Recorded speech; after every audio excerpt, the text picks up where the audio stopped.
بإذن الله لا نصل فقط دمشق بل إن القدس تنتظرنا بإذن الله تعالى.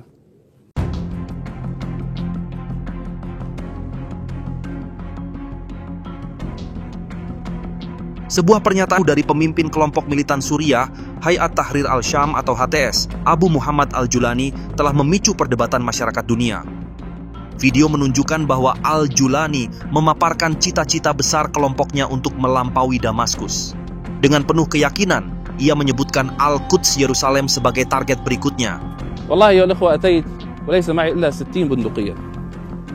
أرسلت إلى حلب 7 بنادق وإلى دمشق 5 بنادق وإلى درعا 7 بنادق وإلى حماة 5 بنادق. حماة هذه قاطع حماة.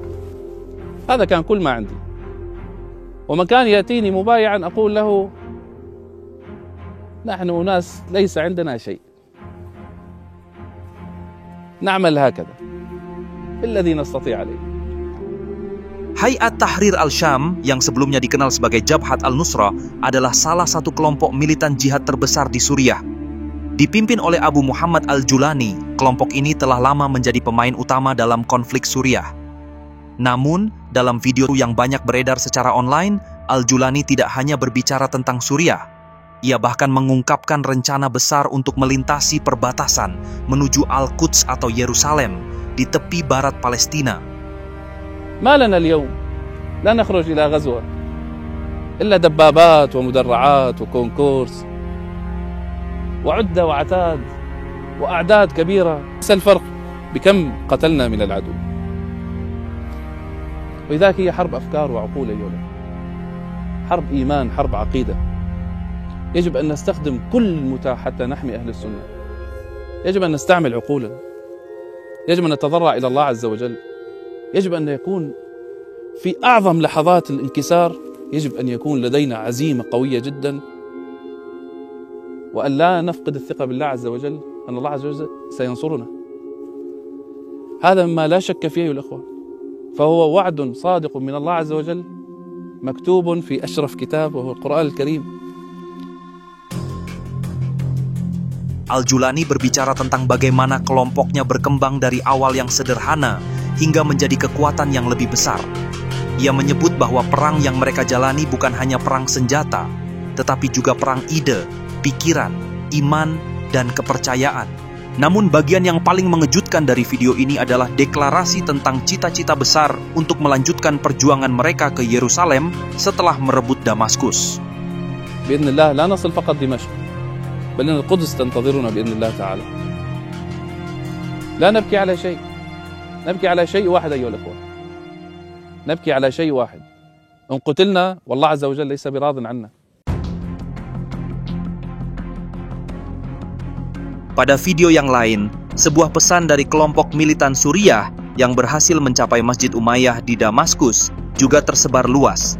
Pesan ini bukan hanya tentang kemenangan mereka di ibu kota Suriah, tetapi juga tentang harapan dan janji besar kepada dunia muslim. Sebuah janji untuk membebaskan Yerusalem dan mendukung Gaza. Huna Dimashq, huna fistatul muslimin, min huna ya Quds, min huna qadimuna ya Quds, sabran ya ahla Gazzah, sabran sabran. Masjid Umayyah, salah satu masjid tertua dan paling suci di dunia Islam, menjadi saksi sejarah perjalanan peradaban Islam selama lebih dari 1000 tahun. Kini, Masjid Umayyah menjadi panggung bagi pesan penuh semangat dari para militan Suriah yang ingin melanjutkan perjuangan mereka hingga ke Yerusalem. Sairuna ala tariq Muhammad sallallahu alaihi wasallam wa ala tariq as-sahabati ridwanullah ta'ala alaihim 13 aman dhannu أن النور الذي انطلق من هنا من أول مظاهرة من هنا من المسجد الأموي عندما خرجت صيحات الله أكبر. Militan Suriah itu menegaskan dukungan kepada warga Gaza yang terus hidup di bawah tekanan dan serangan dari Zionis Israel. Mereka meminta warga Gaza untuk bersabar dengan janji bahwa mereka tidak sendirian dalam perjuangan ini. Jalasna baina at-tin نمنا على التراب يقيننا بالله أننا منصورون صبرا يا أهل غزة صبرا Bagi warga Gaza, pesan ini adalah sebuah janji solidaritas. sebuah harapan bahwa perjuangan mereka untuk kebebasan tidak akan diabaikan oleh saudara-saudara mereka di belahan dunia muslim lainnya. Namun pesan dari Masjid Umayyah ini tidak berhenti pada dukungan untuk Gaza. Para militan juga bersumpah untuk melanjutkan perjuangan mereka hingga ke Yerusalem, kota suci bagi umat Islam yang kini berada di bawah pendudukan Israel.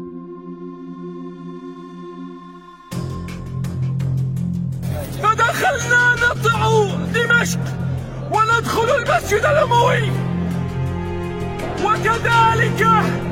وكذلك بإذن الله وكذلك المسجد الأقصى. Para militan meyakini bahwa kemenangan mereka di Damaskus adalah langkah pertama menuju tujuan yang lebih besar, merebut kembali Yerusalem dan membebaskan Palestina.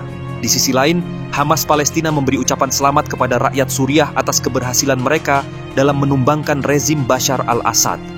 Hamas menyatakan harapan bahwa Suriah setelah jatuhnya Assad akan melanjutkan peran historis dalam mendukung perjuangan rakyat Palestina.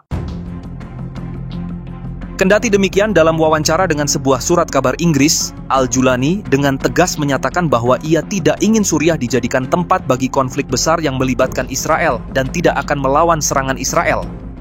Pernyataan ini tampak kontras dan bertentangan jika dibandingkan dengan seruan militannya untuk membebaskan Yerusalem dan mendukung Gaza.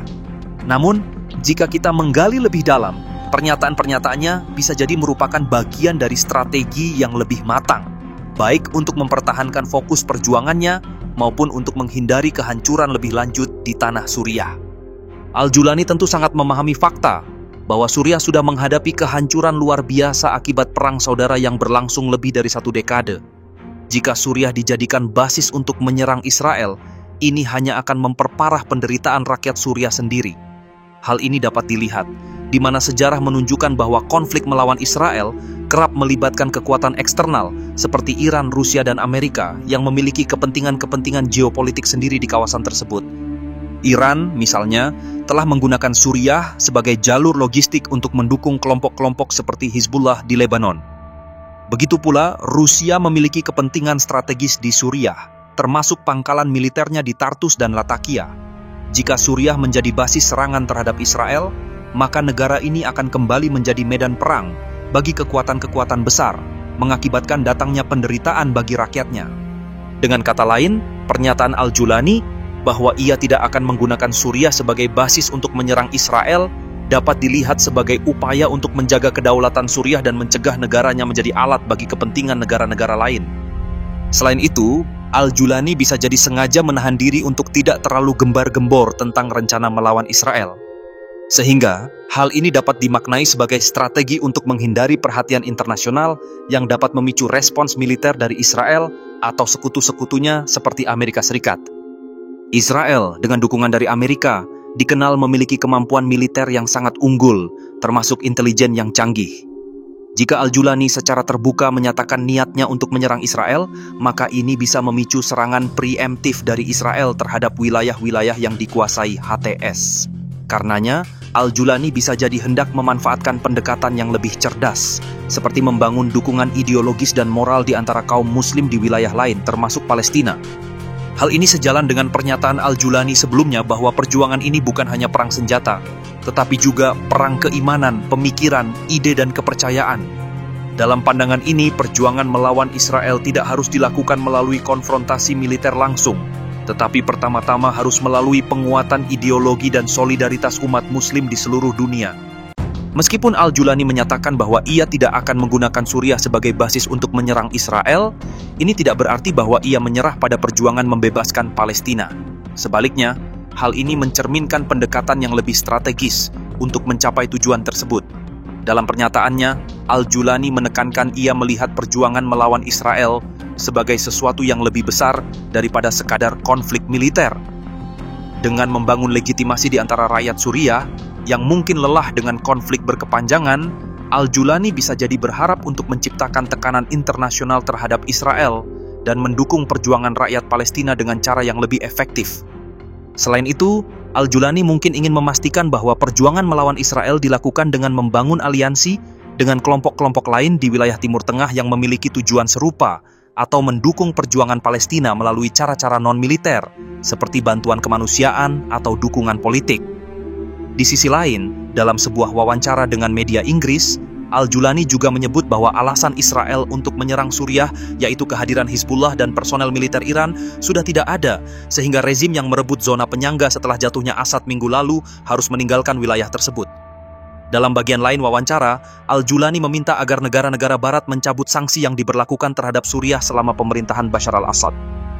Menurut laporan media Zionis, tentara Israel telah menduduki lebih dari 370 km persegi wilayah Suriah dan telah maju ke desa Ma'aria di cekungan Yarmuk yang terletak di barat provinsi Daraa. Tentara pendudukan juga dilaporkan telah mengirim bala bantuan, termasuk buldoser dan peralatan teknis, ke daerah cekungan Yarmuk,